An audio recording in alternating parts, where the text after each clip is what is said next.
time no see. This particular video has been taking me a lot of time. I've actually been working on this for like 6 months, which, you know, cute little side project. It started as an essay and now it was a script, and then I was having a really hard time reading off of a script verbatim to the camera. Like, I was just having a really difficult time with that.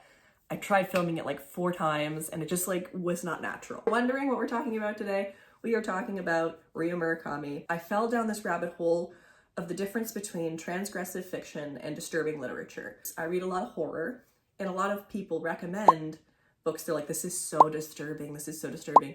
And I think that there's a difference between some of the books I was being recommended and others. Some of them were really thoughtful and they had this underlying message that was more than just, this is disturbing, this is scary, this is ooky spooky. Anyway, so I started on this little tirade, this little research adventure into transgressive fiction. I started by reading Quite Locker Babies, and then I read Audition, and then I read In the Miso Soup, and then I read Piercing. The term was coined by Michael Silverblatt, who wrote for, I believe he wrote for the Los Angeles Times. Yeah, he's a literary critic. And he coined the term transgressive fiction in a article titled Shock Appeal. Who are these writers and why do they want to hurt us? And he basically talks about this new genre that these new authors were really gunning for and really talking about. At a recent writing workshop in Los Angeles, given by Dennis Cooper, I was not surprised to hear what the young writers are interested in. There was no talk of minimalism or postmodernism. The talk was all about the new thing, transgressive writing, exploring the sexual frontiers implicit in Mapplethorpe's photographs or Karen Finley's performances. Transgressive writing has violation at its core, violation of norms, of humanistic enterprise, of the body. Really, it's the Marquis de Sade who officiates at the American orgy. He kind of gives a name to this genre that's existed prior to him giving it a name. Clearly, I mean, you talk about Marquis de Sade. There's later on we'll talk about The Story of an Eye. Those are obviously very, very old, but they would fall under this category, this genre of transgressive fiction. I think when I was reading this, trying to find what was the difference between just like straight disturbing literature and transgressive fiction, it seems like there's a moral line. You define your moral line and then you cross it. The virtuous and the violent, all based in reality, not a monster or supervillain, but a gritty and real picture of what it feels like to know God and then to kill God. So I think a lot of transgression is that line, right? And that line can be defined in so many different ways. It can be good, it can be God. I'm going to talk about Foucault. Bear with me. It won't take long. Foucault writes in a preface to Transgression, transgression prescribes not only the sole manner of discovering the sacred in its unmediated substance, but also a way of recomposing its empty form, its absence, through which it becomes all the more scintillating. So he's writing in reference to Marquis de Sade. He's also writing in reference to George Bataille. Foucault is talking about specifically the exploration of the death of God in his absence in reference to sexuality. So his, capital H, his absence in reference to sexuality. He says, from the moment that Sade delivered its first words and marked out a single discourse, the boundaries of what suddenly became its kingdom, the language of sexuality, has lifted us into the night where God is absent, and where all of our actions are addressed to this absence, in profanation, which at once identifies it, dissipates it, exhausts itself in it, and restores it to its empty purity of its transgression. It is likely that transgression has its entire space in the line it crosses. So that's kind of where I got that whole defining a line and crossing it. In order for there to be transgression, we need to have a sacred, and which would be the line that we're going to cross. And then you need to have a sacrilegious, and the sacrilegious is the crossing of the line. So this line can exist in social structure. It can exist in inherent morality that needs to be desecrated in order for that transgression to exist. If we talk about The Story of an Eye, George Bataille, there's a lot of transgression that happens in The Story of an Eye. I would say in The Story of an Eye, the sacred would be youth, motherhood, sexuality, and the church in specific. It's desecrated in a lot of different ways. It's not a very long book, but there's a lot that happens in it. Let's say the church, for example. The church is desecrated with, there's desecration of the Eucharist. So you have this thing that is sacred being desecrated, and that's the line that's being crossed. So you have the sacred, and then you have the sacrilegious. If you think smut's getting out of control, I will say there is zoophilia, necrophilia, a little bit of incest. It's teetering on the line. And desecration of the Eucharist, all in this lovely book. So, you know, that's always fun. I think we see a lot in splatterpunk now. We see a lot of stuff where it's like just throwing stuff at the wall that's taboo and buzzwords out at the wall that you can say, oh my god, this book had this in it. This book has necrophilia in it. Oh my god, it's so scary. But like, is there a purpose to it? Is there anything more than just that? Or is it just the fact that it has this thing in it? And I think this imagery and the metaphor that he uses, especially when you look at the themes of sexuality in terms of the purity of it. He talks a lot about an egg or testicles or things that create life.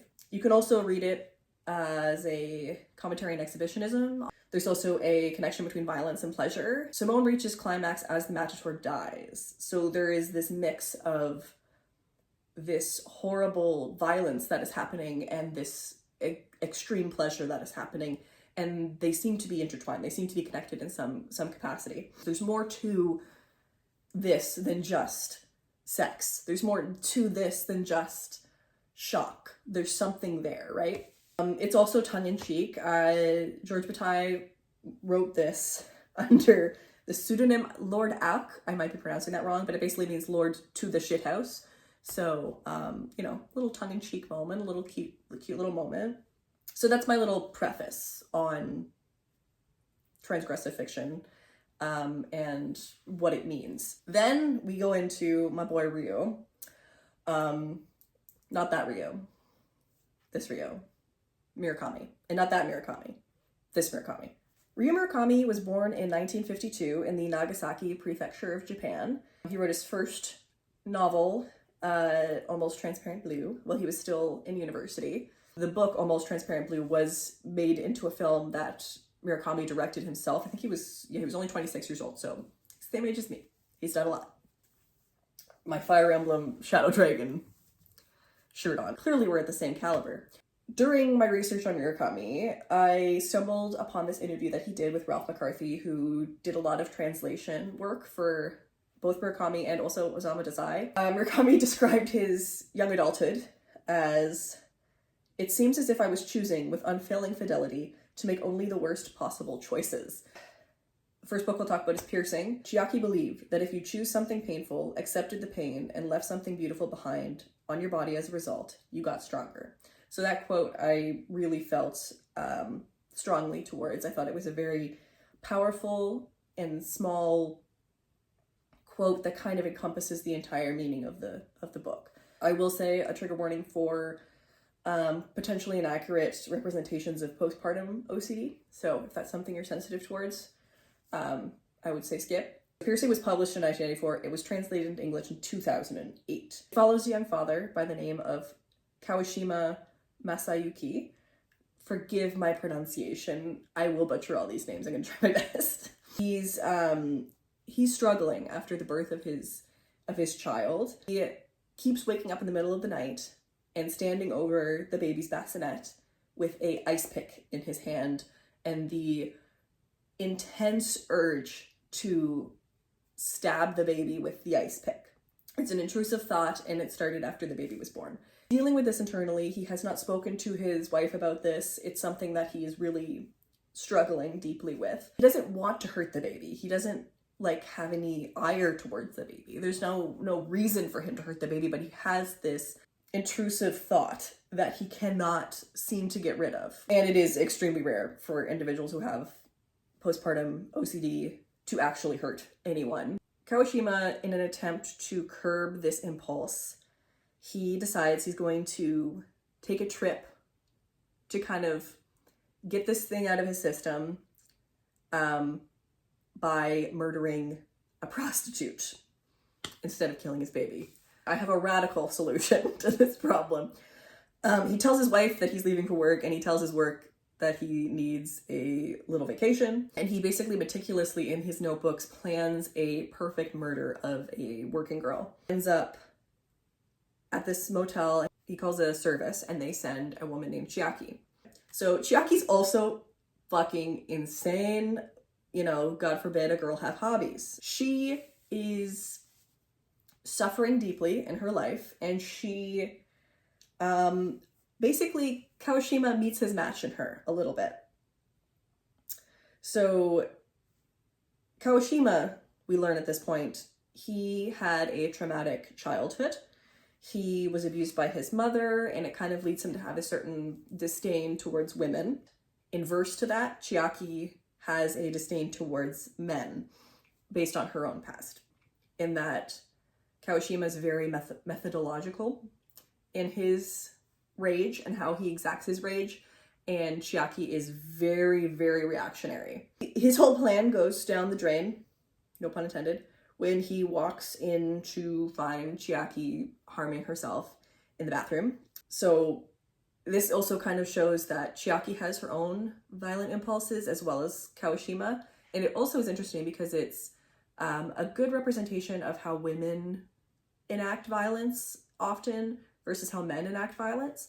Often women enact violence internally and towards themselves, whereas men are more likely to enact it upon others. So Kawashima wants to kill someone. He wants to enact this violence onto someone else to curb this compulsion. Her compulsion, in order to curb it, she has to enact the violence on herself. This whole murder is starting to go down the drain. Kawashima does not want to ruin his whole life by it. He was like, I wanted this to be a perfect murder. You were fucking it up for me. So he's like, I'll take you to the hospital because you're bleeding all over the place. So he takes Chiaki to the hospital, and she's like, wait for me. Wait for me here. And he does. He drops her off, and he's like, she could tell the police, all these, like, she could say anything. I look so guilty right now. I'm dropping off this prostitute that's bleeding everywhere at the hospital. She does not say anything about him being violent or anything like that. And he waits for her. She comes out of the hospital and he's still waiting. He's still in his car. She offers to have him come and stay at her apartment because he can't go back to the hotel. They made a whole scene when they were leaving. It would be too much. So he's like, fine, I'll come with you to your apartment. They get to Chiaki's apartment. Chiaki drugs Kawashima, so he gets knocked out.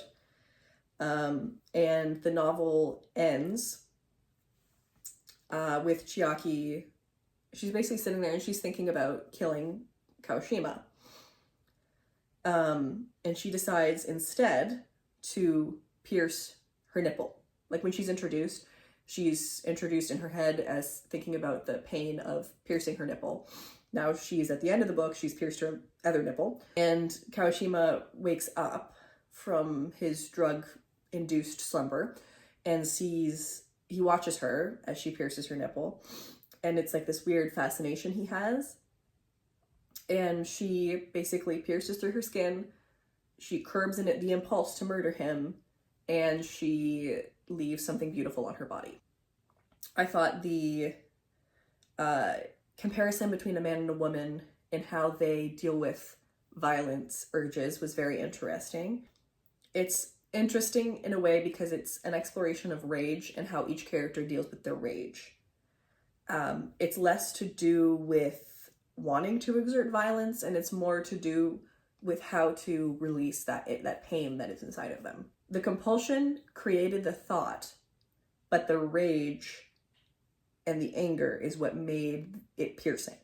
Even the title is interesting, and the theme of piercings throughout the whole thing. The ice pick's piercing, the nipple piercing is piercing, but the thought is piercing. Their compulsion created this thing that's in their head, and the anger and the lack of an ability to, deal with that in a healthy way made that thought pierce. It pierced through them and it went into reality, and it's why they've committed these actions. If we're applying the framework of transgression here, the sacred would be the child. The sacred would also be childhood, because you have Chiaki's childhood, you also have Kawashima's childhood. We have the sacrilegious being a murder with the ice pick, and Chiaki's self-harm as well as her harm towards Kawashima. There are some disturbing moments in this, but it has a message, it has something going for it, it has consistent imagery, it has so much more to it than just, ooh, spooky scary.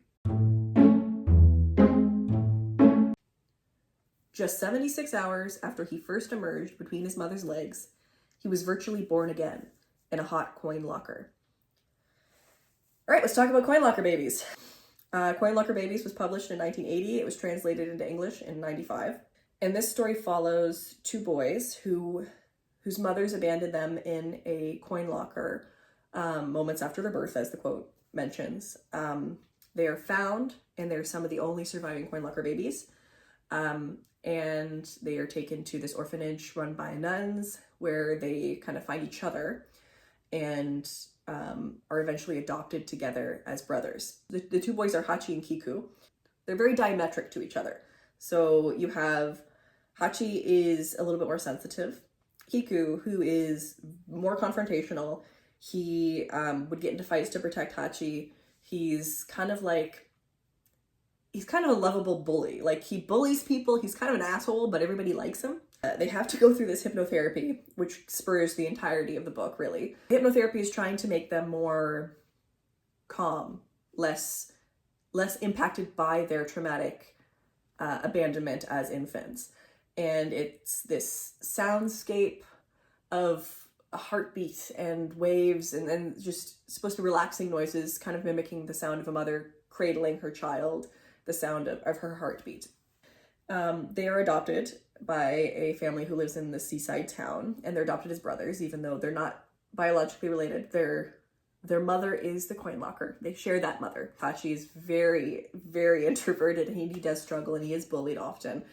And Kiku becomes like this jock who's just like so popular, and the girls love him, and he's just great. He becomes a competitive pole vaulter. There's a situation when they're children where Hachi is hypnotized again by like a stage hypnosis, and this kind of causes his brain to have like this little break in it where he becomes obsessed with finding and recreating the sound from the original hypnotherapy that they had gone through. He becomes obsessed with recreating this sound. It overtakes his life. He's like the Brian Wilson of Japanese transgressive fiction, if you will. One of Kiku's pole vaulting competitions, they're in high school, I think they're 17 at this time.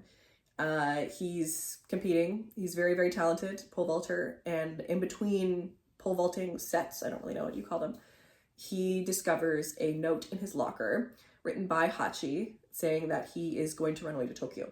This spurs Kiku and their mother to travel to Tokyo in search of Hachi. Kiku ends up being sexually assaulted. Their mother ends up dying. They're basically being mugged by these thugs in the streets of Tokyo. And she is pushed over during this tussle, and she hits her head. She doesn't die immediately. She's just kind of sick for the rest of the day, and then they go back to their hotel. Kiku ends up waking up, and she has just passed away in the bed next to him from her injury. He wraps her in a cloth, or in a sheet, and it describes how she's just this featureless blob in this sheet, but there's this flowering of blood from where her mouth is underneath the sheet. It's very difficult to read. Kiku has had this anger throughout his life from the abandonment by his birth mother, and he's often thought about exacting revenge on her and on the world in general. A childhood friend tells him, I think I have a way for you to not just off your mom, but get revenge on the whole world, because it's the whole world's fault that you are in this position and that you were abandoned and that you have gone through all of this trauma. She tells him she has a secret formula called Datura. He is told he could find the secret formula in a inner city kind of lawless land called Toxitown, which is within Tokyo. He gets to Toxitown, he ends up pole vaulting over the wall. Who would walk in front of him but Hachi? And he's like, you look different. Hachi now, he dresses very effeminately. He tells Kiku that he's been sleeping with both men and women. He's like, I'm gay, I've been gay this whole time, like, not a big deal. He's bisexual, which is like confirmed later on in the novel. He also is a singer now, following his passion for music. He really wants to become a star, but he's still very determined to replicate this sound. That's still something that's nagging at him. He ends up kind of under the management of a pimp called Mr. D. Kiku finds him. He's like preparing to go and meet one of his Johns, basically. Hachi later on in the novel meets a woman named Niva and they get married, which is another part of his journey. Kiku, for his part, meets a woman named Anemone, who is a model. She has a pet crocodile, and that crocodile's name is Gulliver, and she is just a kooky gal. She's like, yeah, I'll help you find the secret formula to literally kill everybody. That sounds great. Hachi's manager thinks that he found Hachi's birth mother, and he's like, we should do a TV special where you meet her. Hachi's like, no, that's not my birth mother, but that's my brother's birth mother. That's Kiku's birth mother. And so he's like, Kiku, you gotta come meet this lady. So they do this whole TV thing. He shows up and he shoots her. He shoots her dead. Right on live television. So then Kiku is taken promptly to jail. He does eventually break out of jail. There's a long period of time in the book where he's in jail and he makes all these friends. He does break out of jail with his buddies and the help of an enemy and his pole vaulting skills. Hachi, in the interim, as I said, he got married. He finds out that Niva is pregnant and something just snaps in him. He starts to spiral more than he already had been spiraling. He's drugs, alcohol, self-harm. He ends up cutting off a section of his own tongue to perfect the sound. There's a really, really graphic scene in the novel where he's playing a harmonica so aggressively that he shreds off his own lips. He ends up at the bottom of this spiral. He stabs Niva to death. And he ends up in a mental hospital. Eventually, he leaves that hospital and he walks to the street and he just sees people dying left and right. And then he succumbs and he dies in the streets. And it's inferred that Kiku and an enemy successfully found the datura and transmitted it into the world. And he finally got his revenge.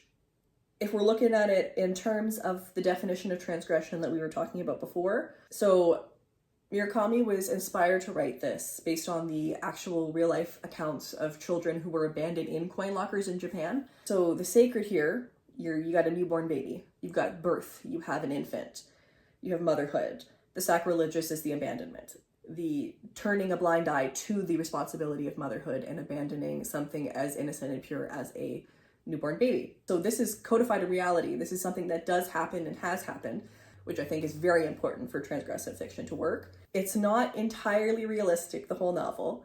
There's obviously the ending, but also, I mean, Gulliver the crocodile flies out of an enemy's car during a car chase and like on the highway, he's like, whoa, and then he dies. It's very sad. The heart though, the real thing that is disturbing and strange about the story is based in reality. And I think that is really what helps it become transgressive rather than just disturbing. Let's talk about Audition. Audition was made into a film in 1999. It's a Takashi Miike film. It's pretty infamous. It's on like every disturbing films list you'll find. So it was written in 1997. It was translated into English in 2009. And it follows, I always mispronounce this name, Aoyama, I want to say, Aoyama maybe. We'll go with Aoyama, we'll say that. So it follows Aoyama, who is a middle-aged widower, and he's a documentary PR video producer. His 15-year-old son, named Shige, is like, Dad, I think you should get back out there. Like, Mom died a while ago, you seem kind of lonely, like, I think you should, get back out there and find a girlfriend.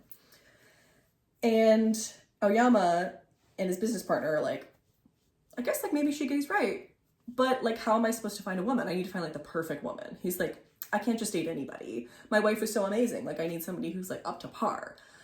So him and his business partner have this really genius idea to hold an audition for women to come in under the guise of film role for film that's never going to be made, so that he can audition and ask them questions and pick one of them to be his partner.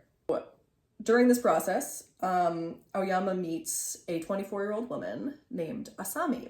And Asami is a former ballerina. She is educated. She is beautiful. She is poised. She's just everything that he could possibly want. They end up, you know, starting to go on dates and meet other people in his life. And he's like, the movie role's not going to happen. And she's like, but will we still get to see each other? And he's like, perfect, score. The plan worked. Eventually, other people in Aoyama's life are like, I don't know about Asami. Something's off about her. His business partner is looking into her backstory and he's like, there's a lot of missing pieces here.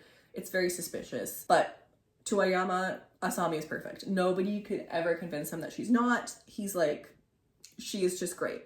He finds out that she was abused as a child and he's like, but that just makes her stronger. Like she took solace in her ballet and her dance and it made her a stronger person. And like all of her faults are actually strengths. They've turned into strengths.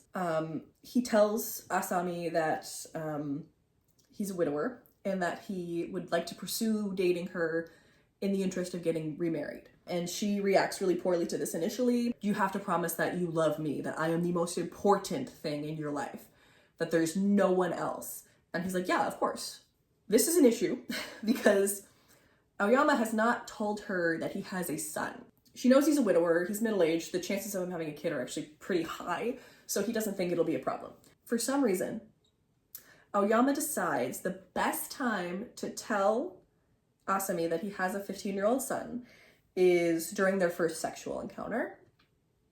So in the middle of that, he's like, by the way, this is my kid, I got a kid. He's not there, thank God. But he's like, I got a kid. She does not react well to this. Basically, he wakes up the next day and she's gone. She's left a note, which is like, I think the note says, you liar, or you lied to me or something like that. And he's like, what did I lie about? I didn't lie about anything. Because she's the love of my life, and he becomes obsessed with finding her. And all of his friends are like, maybe you dodged a bullet. Like, she kind of seems a little crazy. You might have just dodged a bullet, Aoyama. He really is stuck on the fact, he's like, I cannot imagine what happened to make her call me a liar. He has not clued into the fact that it was him saying that he had a son.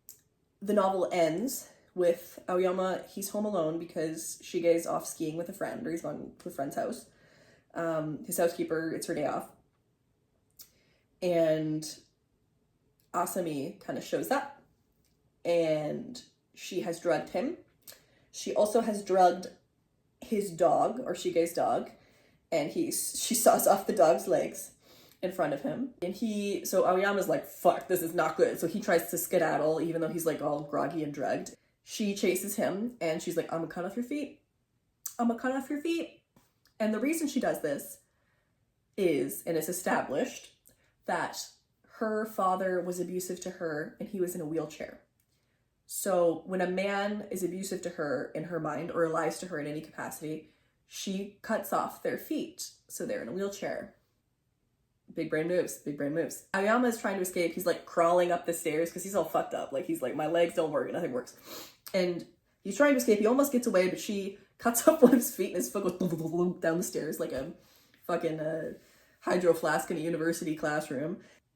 Shige returns home just in time, kills Asami with a knife that was his mother's. I think they established earlier on that it's a knife kept in a liquor cabinet that she had kept as protection when Aoyama was on business or something like that. And Shige is like, this was mom's. What a weird thing that my mom left for me is this knife.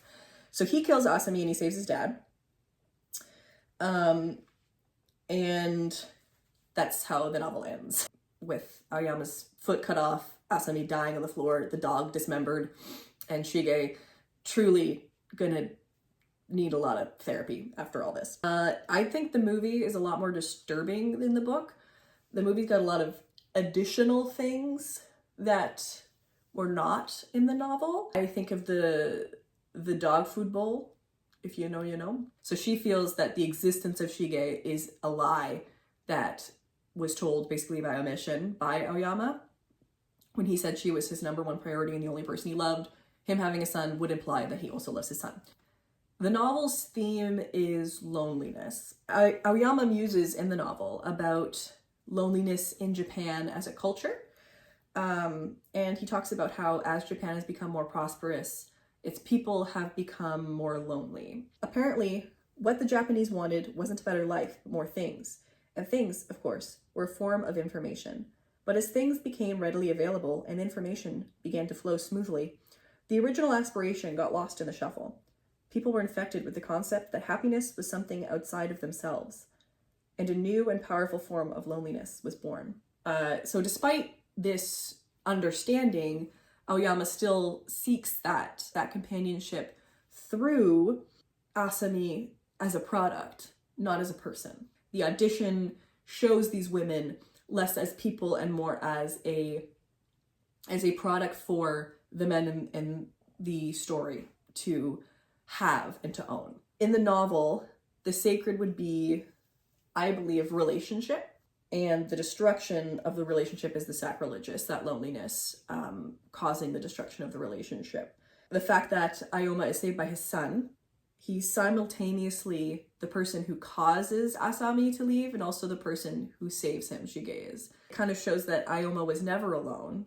He had a son, he had a family, and he was kind of projecting that loneliness based off of appearances. And he should have just, when Shige was like, you should find somebody, he should have been like, maybe I don't need anybody, maybe I'm okay. Oh my god, stop flipping around. The last book is In the Miso Soup, which I actually own. It's the one I have a physical copy of. Holding.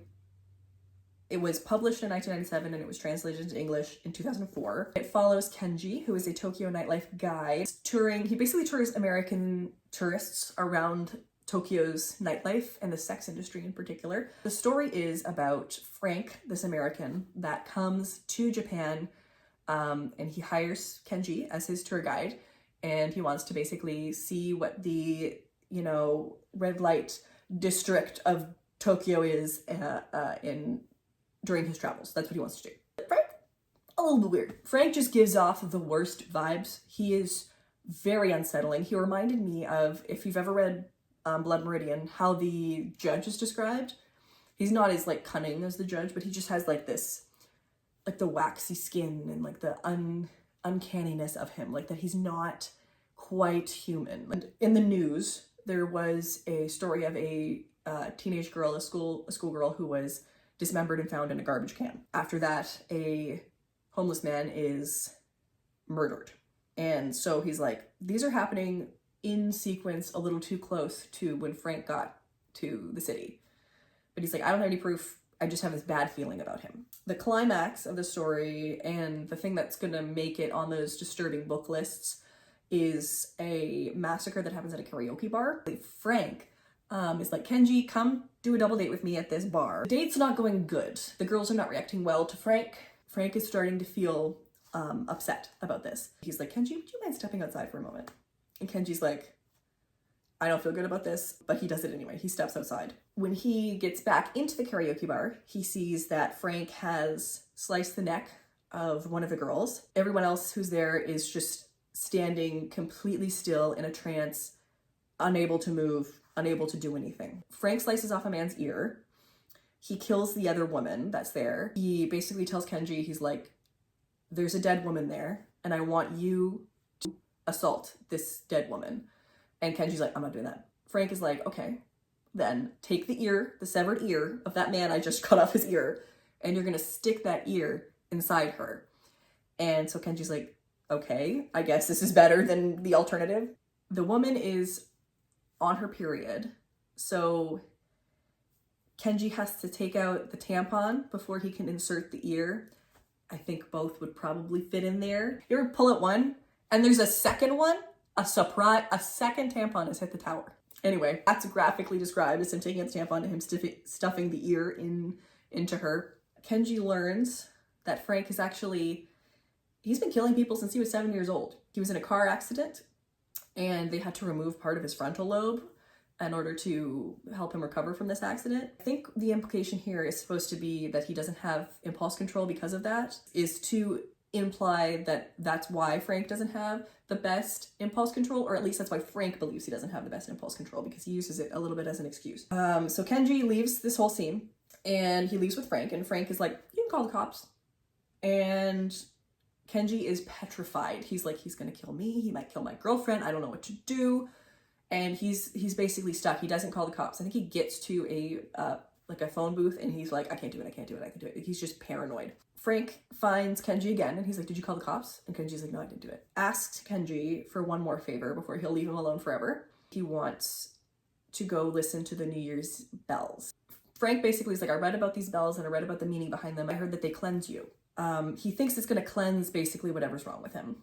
Frank he's able to kind of understand that this won't necessarily work. He tells Kenji, he's like, I really need to do this, but I don't think it's going to work. The novel ends with Kenji and Frank on the bridge, and Frank tells Kenji he's free to go. And he says his only regret is that they never got to share a bowl of miso soup together. I'm going to go on a little sidebar.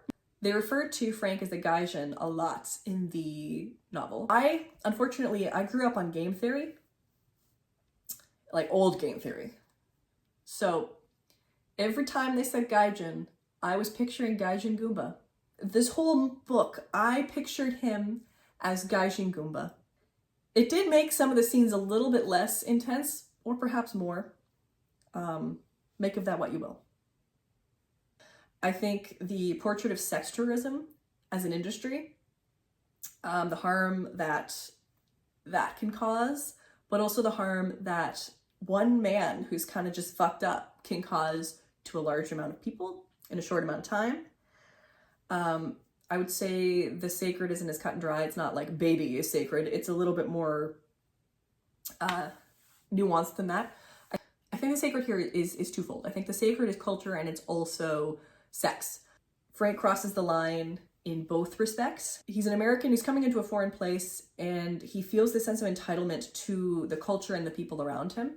It's not a cultural respect so much as a cultural fetish. When he insists on Kenji bringing him to listen to the bells so that he can be cleansed, only to admit that it probably won't work, is a good example. I want to use your culture. I want to abuse your people to feel a certain way before I go back to my old ways of being. I'm not going to have any significant change from this. I'm just using you, and I'm using you to feel better about myself. There is a line where Murakami references how Frank is a typical American.